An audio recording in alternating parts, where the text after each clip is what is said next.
Hi welcome to my kitchen. Hi friends, ಇವತ್ತು ಚಪಾತಿಗೆ ಒಂದು ಒಳ್ಳೆ ಮೊಟ್ಟೆಯಲ್ಲಿ ಗ್ರೇವಿ ಮಾಡೋಣ.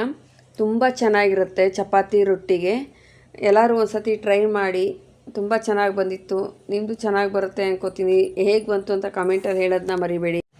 ಆಮೇಲೆ ಯಾರೆಲ್ಲ ಸಬ್ಸ್ಕ್ರೈಬ್ ಮಾಡಿಲ್ಲೋ ಅವರೆಲ್ಲ ಸಬ್ಸ್ಕ್ರೈಬ್ ಮಾಡಿ, ಪಕ್ಕದಲ್ಲೇ ಬರೋ ಬೆಲ್ ಬಟನ್ನ ಟಚ್ ಮಾಡಿ. ನನ್ನ ಚಾನಲ್ಗೆ ಹಾಕೋ ಫಸ್ಟ್ ವಿಡಿಯೋ ನಿಮಗೆ ಬರುತ್ತೆ.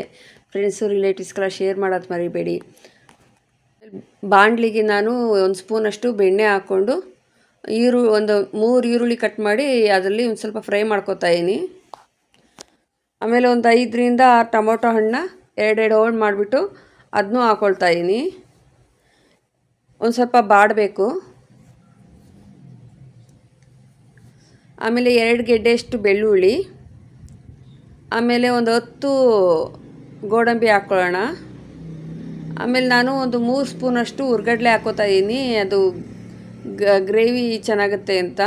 ಆಮೇಲೆ ಬಣ್ಣಕ್ಕೆ ಬ್ಯಾಡಗಿ ಮೆಣಸಿನ್ಕಾಯಿ ಒಂದು 3 ಹಾಕ್ಕೋತಾಯಿದ್ದೀನಿ. ಆಪ್ಷನಲ್ಲು, ನಿಮಗೆ ಕಲರ್ ಬೇಡ ಅಂದರೂ ಹಾಗೆ ಮಾಡ್ಕೋಬೋದು. ಹಾಕ್ಕೊಂಡ್ರೆ ಒಂದು ಒಳ್ಳೆ ಕಲರ್ ಬರುತ್ತೆ. 1 ಸ್ಪೂನಷ್ಟು ನಾನು ಜೀರಿಗೆ, 1 ಸ್ಪೂನಷ್ಟು ಸೋಂಪು ಹಾಕ್ಕೋತಾಯಿದ್ದೀನಿ.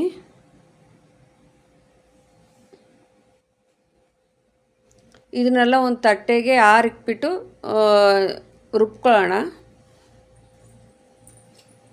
ತಣ್ಣಗಾದ್ಮೇಲೆ ರುಬ್ಕೊಳ್ಳಿ. ಮತ್ತು ಅದೇ ಬಾಣಲಿಗೆ ಒಂದು 3 ಸ್ಪೂನಷ್ಟು ಎಣ್ಣೆ ಹಾಕ್ಕೊಂಡು ಒಂದು 5 ಮೊಟ್ಟೆನ ಒಡೆದು ಹಾಕ್ಕೊಂಡು ಅದನ್ನೊಂಚೂರು ಹುರ್ಕೊಳ್ಳೋಣ. ಮೇಲೊಂದು ಸ್ವಲ್ಪ ಗರಂ ಮಸಾಲ, ಸ್ವಲ್ಪ ಉಪ್ಪು ಎರಡು ಹಾಕ್ಬಿಟ್ಟು ಒಂಚೂರು ಹುರ್ಕೊಳ್ಳೋಣ. ಚಪಾತಿಗೆ ತುಂಬ ಚೆನ್ನಾಗಿರುತ್ತೆ ಫ್ರೆಂಡ್ಸ್. ಒಂದು ಸತಿ ಟ್ರೈ ಮಾಡಿ, ಜಲ್ದಿ ಕೂಡ ಆಗುತ್ತೆ.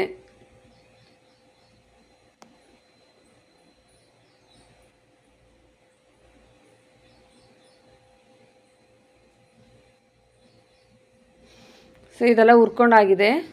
ಒಂದು ಬಟ್ಲಿಗೆ ಎತ್ಕೋತಾಯಿನಿ ಇದನ್ನೆಲ್ಲ.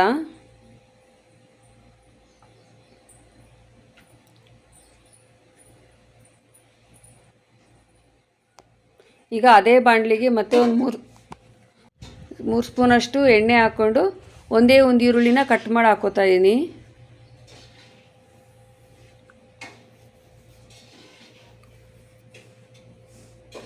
ಆಮೇಲೆ ನಾವು ಇದು ಬಾಡಿದ ಮೇಲೆ ಏನು ರುಬ್ಬಿದ್ವಲ್ಲ ಅದನ್ನೆಲ್ಲ ಹಾಕ್ಕೊಳ್ಳೋಣ. ಈರುಳ್ಳಿ ಒಳಗಡೆ ಹಾಕ್ಕೊಂಡು ಒಂದು ಸ್ವಲ್ಪ ಫ್ರೈ ಮಾಡ್ಕೊಳ್ಳೋಣ.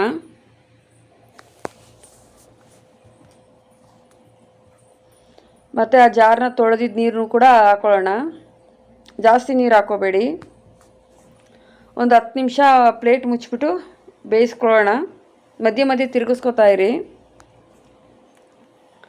ಮಸಾಲೆ ಎಲ್ಲ ಬೆಂದಿದೆ.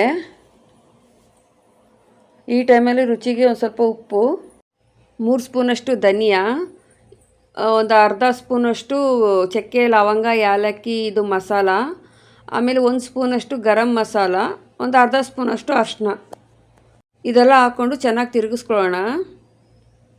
ಎಣ್ಣೆಲ್ಲ ಬಿಟ್ಕೊಂಡಿದೆ, ಮಸಾಲೆ ಎಲ್ಲ ಬೆಂದಿದೆ.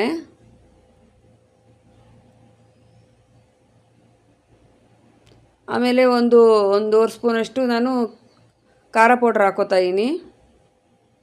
ಬ್ಯಾಡಗಿ ಮೆಣಸಿನ್ಕಾಯಿ ಹಾಕಿರೋದ್ರಿಂದ ಕಲರ್ ನೋಡಿ ಫ್ರೆಂಡ್ಸ್ ಎಷ್ಟು ಚೆನ್ನಾಗಿ ಬಂದಿದೆ. ಆಮೇಲೆ ನಾವು ಮೊಟ್ಟೆ ಹುರಿದಿಟ್ಕೊಂಡಿದ್ವಲ್ಲ ಅದನ್ನೆಲ್ಲ ಇದರೊಳಗಡೆ ಸೇರಿಸ್ಕೊಳ್ಳೋಣ.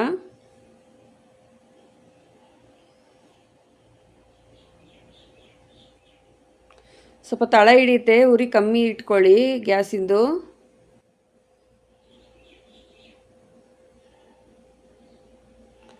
ಮೇಲೆ 2 ಮೊಟ್ಟೆ ಕೂಡ ಹಾಕ್ಕೋತಾಯಿದ್ದೀನಿ, ಚೆನ್ನಾಗಿರುತ್ತೆ ಅಂತ. ಆಪ್ಷನಲ್ಲು, ಬೇಕು ಅಂದರೆ ಹಾಕ್ಕೊಳ್ಳಿ, ಇಲ್ಲಾಂದರೆ ಬೇಡ. ಸೊ ಬೆಂದಿದೆ, ನಿಧಾನಕ್ಕೆ ತಿರುಗಿಸ್ಕೊಳ್ಳೋಣ.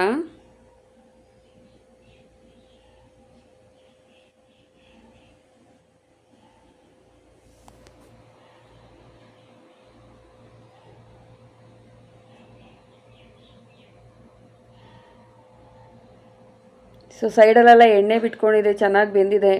ಮೇಲೆ ಒಂದು ಸ್ಪೂನಷ್ಟು ತುಪ್ಪ, ಒಂದು ಸ್ವಲ್ಪ ಕೊತ್ತಂಬರಿ ಸೊಪ್ಪು ಹಾಕ್ಕೊಳ್ಳೋಣ. ಸೊ ಮೊಟ್ಟೆ ಗ್ರೇವಿ ರೆಡಿಯಾಗಿದೆ. ಈಗ ಇದನ್ನು ಚಪಾತಿ ಜೊತೆಗೆ ಸರ್ವ್ ಮಾಡ್ಕೊತಾಯಿದ್ದೀನಿ. ನೀವು ಕೂಡ ಟ್ರೈ ಮಾಡಿ ಒಂದು ಸತಿ. ಇದನ್ನು ಹೇಗೆ ಬಂತು ಅಂತ ಕಮೆಂಟಲ್ಲಿ ಹೇಳಿ ಫ್ರೆಂಡ್ಸ್. ಸೊ ಇಷ್ಟೊತ್ತು ನಾನು ವಿಡಿಯೋ ನೋಡಿದ್ದಕ್ಕೆ ತುಂಬ ಧನ್ಯವಾದಗಳು. ಹೀಗೆ ಸಪೋರ್ಟ್ ಮಾಡ್ತಾಯಿರಿ.